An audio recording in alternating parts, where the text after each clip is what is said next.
Hello, me Mrs. Dipusri Bhutto after a long day's break come to you with a new topic of geography, that is latitude as geographical grid, which is a chapter of class 9 standard of ICSE syllabus, and the part of this chapter, that longitude as geographical grid, I will discuss in the next video. So now the earth is a sphere, and for our convenience we made the replica of the earth, which is known as globe. On the globe or map, we used to draw several imaginary lines for our convenience to locate a place easily on the earth's surface or on the map. Now, on a globe or on a map, we see that some lines are drawn from north to south, that means from north pole to south pole, and some lines are drawn from east to west directions. Now which line are drawn from north to south, these are called longitudes, and which lines are drawn from east to west, these lines are known as parallels of latitudes. And when these meridians of longitudes and parallels of latitudes intersect with each other, that particular point is the location of a place. It can determine the location of a place. For example, I can say you that 22 degree and 34 minute north latitudes and 88 degree 24 minutes east longitudes intersect at a point where Kolkata is located. You can see in this diagram, I tried to explain you, some of the lines are drawn from east to west directions and some lines are drawn from north to south directions. Now which lines are drawn north to south directions, they are known as meridians of longitudes, and which are drawn from east to west directions, they are known as parallels of latitude. And when they intersect with each other at a particular point, which is the location of any city or place you can locate. Here as example I am showing you the location of Kolkata. Okay. Now the topmost latitude, which is known as polar region, that is 90 degree north and 90 degree south.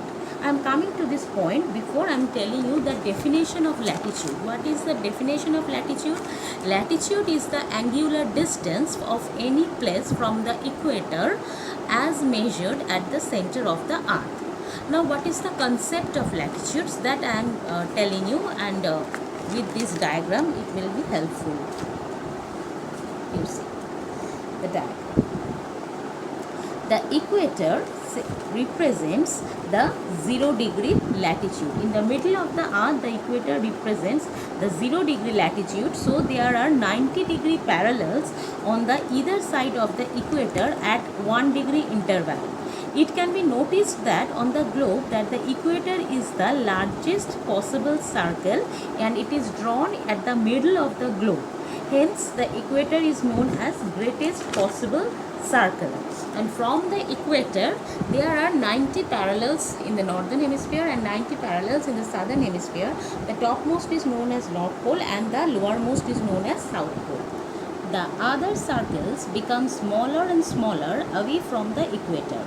The poles, as we noticed on the globe, are merely 2 points. The latitude of the North Pole is 90 degree and the latitude of the South Pole is 90 degrees south. Northern hemisphere is indicated by north, that means N, and all the parallels of latitude in the southern hemisphere indicated by S, that means south. Normally latitudes are measured in degrees and subdivisions of degrees are necessary in order to find out the exact locations of a place. Okay, so here we can tell that from the equator, which is 0 degree, up to the North Pole or South Pole, there are 90 number of parallels of latitudes at 1 degree interval. But if in between these two 1 degree interval any place is located, what will be the exact location of the place? That's why we are dividing the degree into subdivisions, which is known as minute. 1 degree can be subdivided into 60 minutes and 1 minute can be subdivided into 60 seconds. So to find out the exact location of a place, 1 degree is subdivided into 60 divisions and are known as minutes, and 1 minute is further subdivided into 60 divisions, which are called second. There are 360 degree in a circle. Our earth is a sphere, so it will be 360 degree, and the earth's circumference is 40,000 kilometer. Therefore, a degree of latitude is equal to about this 40,000 kilometer divided by 360, which is 111 kilometers. So basically the area of the 1 degree difference of the parallels of latitude is 111 kilometer area approximately. An instrument which we use to measure the latitudes is known as sextant. The instrument named sextant, which is determine the latitude of a place. From the equator in both the hemisphere, there are 90 number of latitudes up to the parallels. Now you see the equator is the greatest possible circle, but as the circumference of all the parallels is becoming smaller and smaller towards the poles, and the north pole and south pole basically two near points, so it doesn't have any circumference. So if when we are counting the number of parallels, we can deduct these two, and there will be a 0 degree which is equator. So basically the calculation is 90 in the northern hemisphere plus 90 in the southern hemisphere plus 1, which is the equator. Total is 181 minus 2 because of the two poles. These are near points, they don't have circumference, so minus 2, and ultimately it is coming to 179 number of parallels on the globe. Okay. Now, some of the most salient features of the latitudes. Number 1, as the circumference of the parallel decreases, the magnitude of the latitude increases. Suppose the magnitude of the latitude of the equator, which is the greatest possible circle having the maximum circumference, is 0. As the circumference of the parallels decreases, the magnitude of the latitude increases. So, here we are starting from the equator. Equator is the greatest possible circle over the globe, but the magnitude is 0 degree. Then it is becoming greater, that is 1 degree, 2 degree. This way it is going to the northward or southward up to the pole, which is 90 degree, but the circumference is becoming smaller and smaller. The 90 degree pole doesn't have any circumference. So that is why it is telling the circumference of the parallels decreases, but the magnitude, that means value of like degree, it is increases. So the 0 degree is the most largest one, and the 90 degree is the near point. The second feature is the distance between the two parallels having 1 degree difference is not always same. It is more in the polar region because at the Earth's flattening pole, the distance between the 2 degree of parallels is not always same because our earth is spherical in shape. It is not proper round, and both the poles are flattening. That is why it is happening. Number 3, all parallels except north pole and south pole intersect the meridians of longitudes at right angles.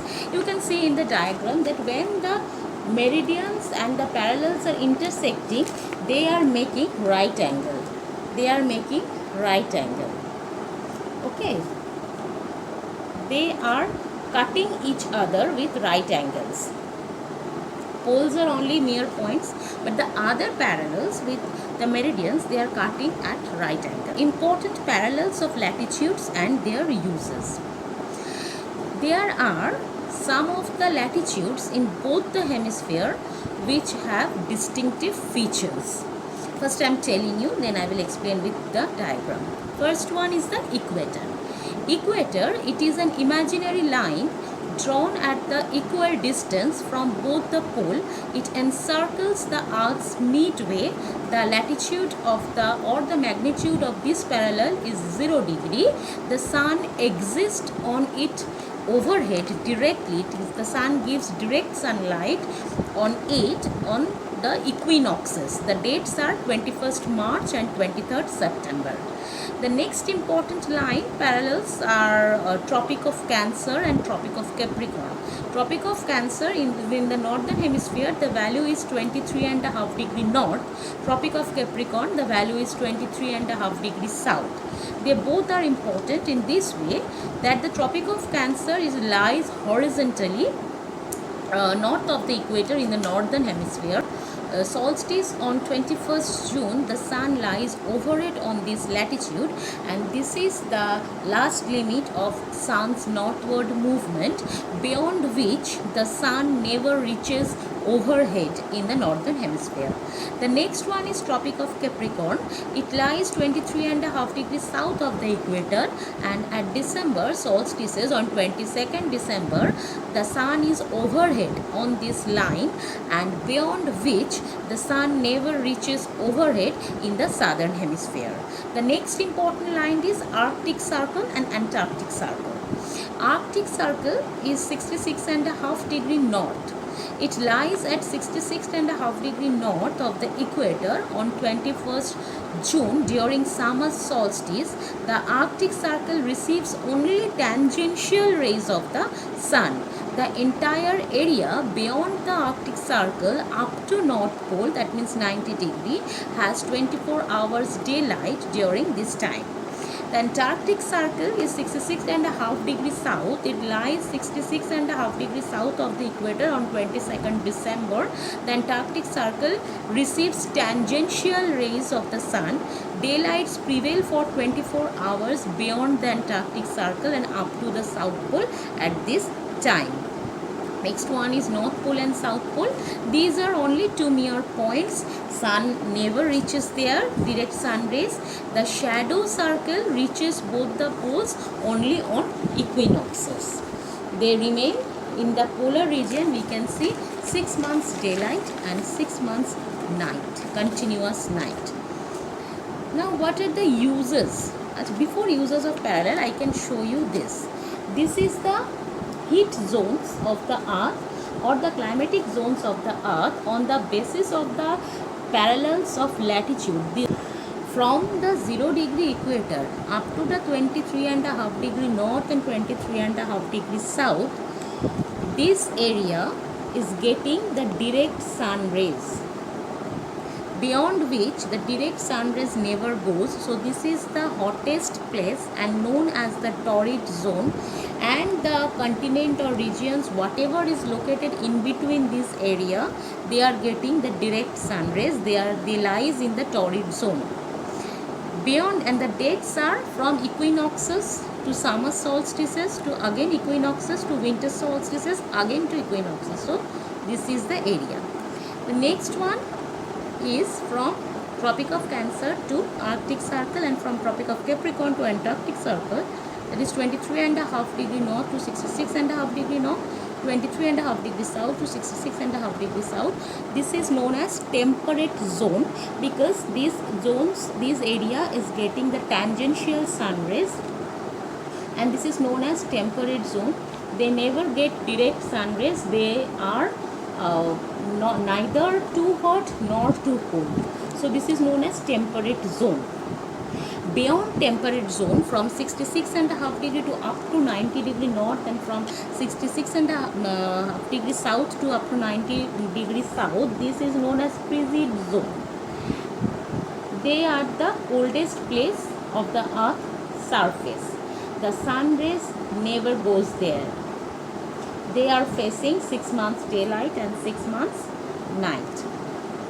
So on the basis of those important parallels of latitudes, we can divide the earth into different climatic zones, because the direct sun rays falls like this way. The direct sun rays in between this area, then the tangential, then the sun rays never goes.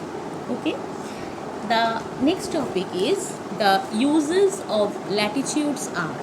Uses like number 1, to identify the exact location of a place on the earth's surface, to measure the distance from the equator. And next one is the parallels of latitude divide the earth into different climatic zones so that we can get the idea about the climate of any place lying within this zone. This is all informations for the parallels of latitude, and the informations regarding the meridians of longitude I will tell you in my next video. Thank you.